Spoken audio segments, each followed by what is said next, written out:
Hello दोस्तों, नमस्कार। Amit academy for civil services में आप सभी का स्वागत है। दोस्तों, इस वीडियो में हम उत्तर प्रदेश आरओ और उत्तर प्रदेश टीसीएस के लिए इतिहास विषय में ब्रिटिश शासन का भारतीय अर्थव्यवस्था पर प्रभाव ये टॉपिक पढ़ रहे हैं। इसके पहले हमने पढ़ा कि 3 बंदोबस्तों में भू राजस्व के 3 बंदोबस्त किए गए थे: रैयतवाड़ी, अस्थाई रैयतवाड़ी, महलवाड़ी।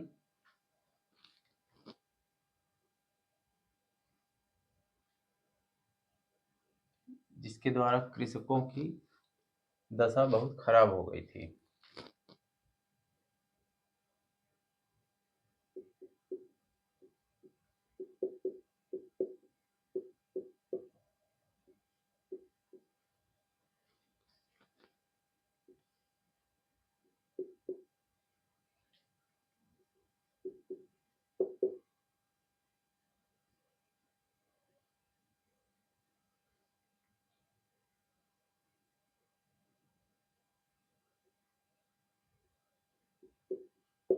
कृषकों की निर्धनता।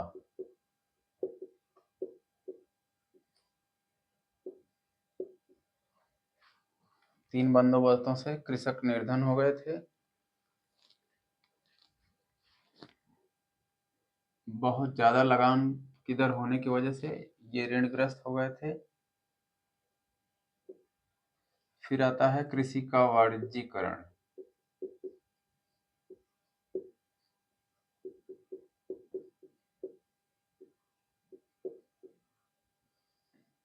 पैसे के लिए इन्होंने वाणिज्यिक खेती करना शुरू कर दिया।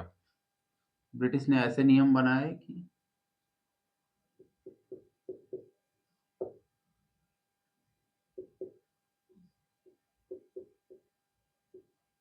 चाय, गन्ना,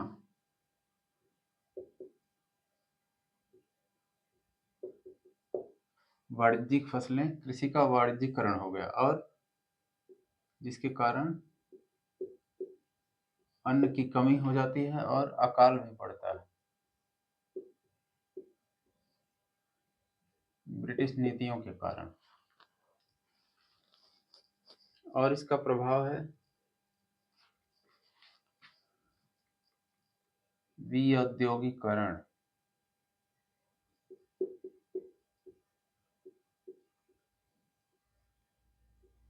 और हस्तशिल्प का ह्रास।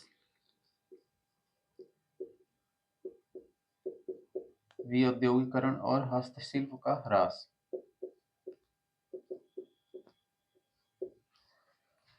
विऔद्योगीकरण मतलब उद्योगों पे कोई ध्यान नहीं दिया जाता है। रेलवे वगैरह जो भी उद्योग यहाँ बनाए जा रहे हैं वो सब औपनिवेशिक फायदे के लिए उन्हीं के हिसाब से तय हो रहे हैं। और हस्तशिल्प का ह्रास ये 1800 से लेकर 1850 तक विऔद्योगीकरण का दौर रहा। इन्होंने क्या किया? 1813 में एक तरफा मुक्त व्यापार की नीति।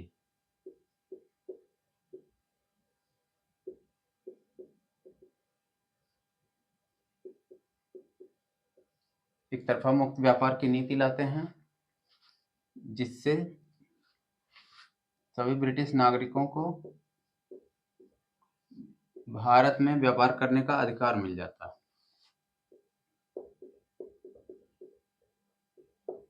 भारत का बाजार इन लोगों के लिए खोल दिया जाता है और भारत का सामान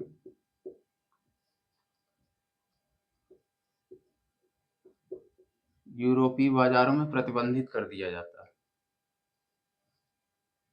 भारत के सामान यूरोप में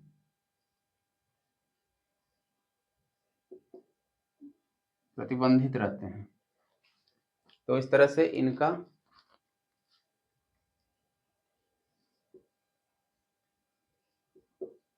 कारखानों का बना सामान औद्योगिकरण हो रहा था इसी समय।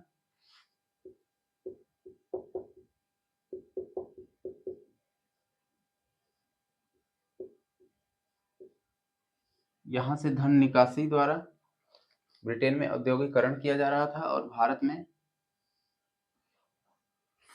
पूंजी की निकासी हो रही थी। यहाँ पूंजी संचय नहीं हो पा रहा था।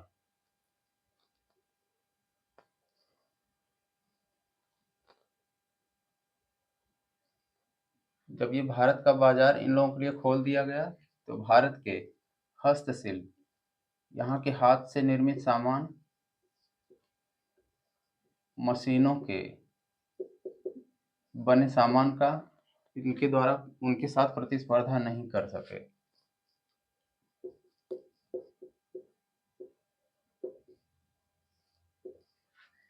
और इनका सामान भारत के बाजार में एकदम से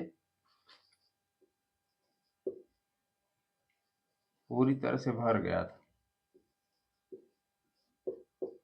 तो भारत का हस्तशिल्प जो दुनिया में विश्वविख्यात था, ये चौपट हो गया और औद्योगिकरण इस पर कोई ध्यान नहीं दिया गया। फिर आता है आधुनिक उद्योगों का विकास।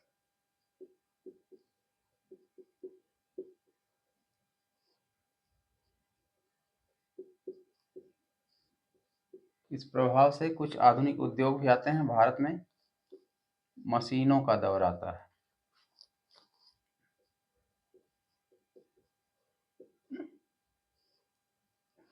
भारत में पहली सूती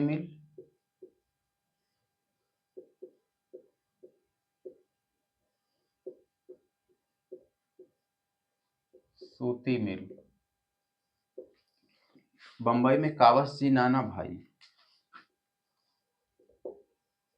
बंबई में ये लगाई गई थी।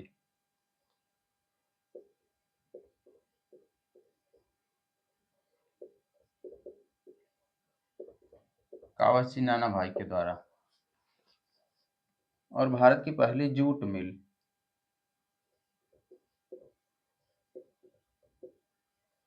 बंगाल के रिसरा में।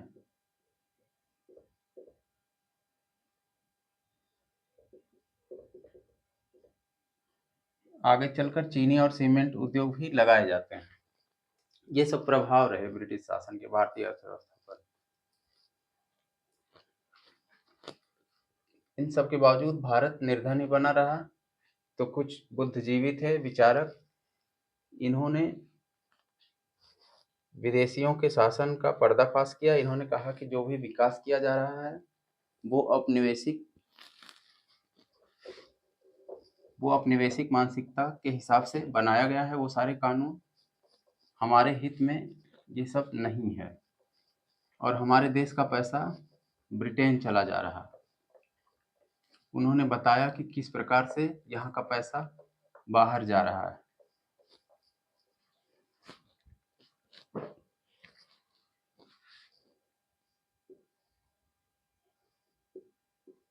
दादा भाई नौरोजी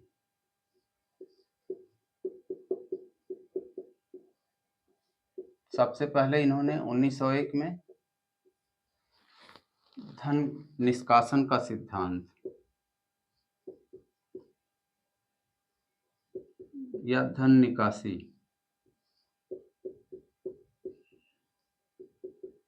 अपनी पुस्तक poverty and un British rule in India में करते हैं।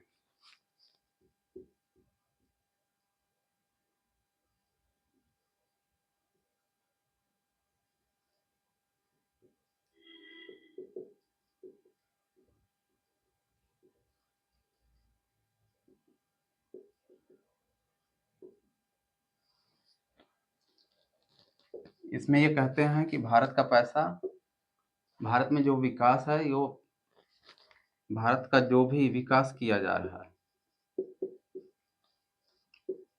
वो भारत के पैसे पर है, न कि ब्रिटेन के। ब्रिटेन का कुछ भी नहीं है। और वो एक तरह से यहाँ का पैसा अपने देश लेके जाते हैं और वही पैसा फिर लाके यहाँ निवेश कर देते हैं और उसी से लाभ कमाया जाता है। निकास के कुछ तत्वों को उन्होंने बताया, दादा भाई नौरोजी ने।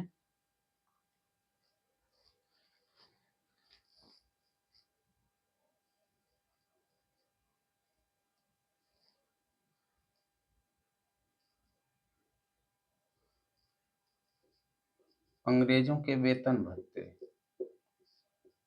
अंग्रेज अधिकारियों के वेतन भत्ते।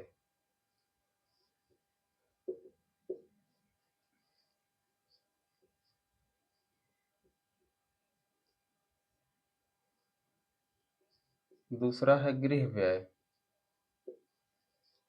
फिर है नागरिक और सैन्य सामान।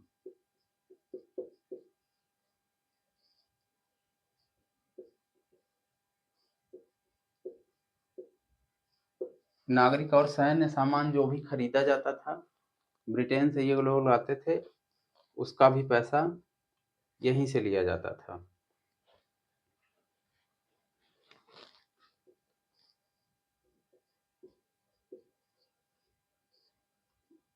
विदेशी ऋण पर ब्याज।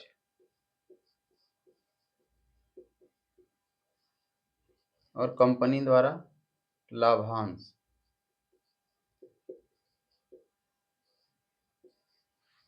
बीमा कंपनियों को और बैंकों को दिया गया धन।